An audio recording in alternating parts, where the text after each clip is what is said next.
এখন ঘড়ি কাঁটা বিকাল। আর কালকের রাত 7টার থেকে কারেন্ট ছিল না। একদম খুব ঝড় বৃষ্টি হয়েছে, তার মধ্যে প্রচুর পরিমাণে মানে বিদ্যুৎ চমকাচ্ছে।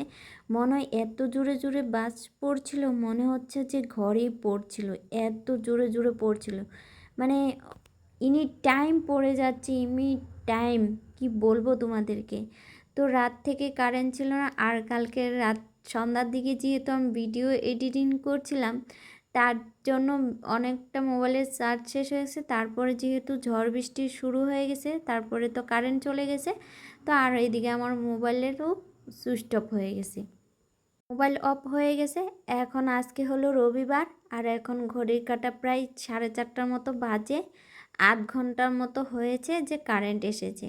কারেন্ট আসা মাত্র আমি মোবাইলটা একটু চার্জ করে, তো এই যে তোমাদের সাথে একটু ভিডিও ক্লিপ নিয়ে নিচ্ছি। তারপরে একটু যাব, কালকেও পার্লারে যেতে পারিনি, তো এখন যাব পার্লারে। তার জন্য একটু কাজকর্ম যেগুলো রয়েছে সেগুলো করছি। ভাবলাম তোমাদের সাথে আজকে ছোট্ট করে ব্লগটা শেয়ার করি।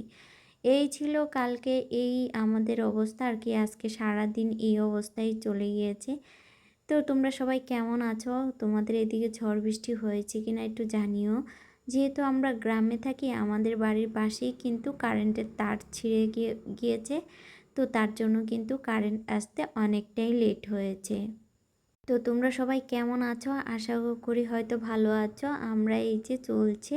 তো এখন এই যে কিছু ভিজা রয়েছে, কিছু শুকনো রয়েছে। তো সেগুলোর জামা কাপড় তুলে নিয়েছি। আর এদিকে তাতানকে একটু দেরি করে ঘুম পাড়িয়েছি, কারেন্ট ছিল না বলে, তো ঘুমিয়ে পড়েছে। তো চলো আজকে ছোট্ট করে শেয়ার করলাম। তো কি হয়েছে, টাটা।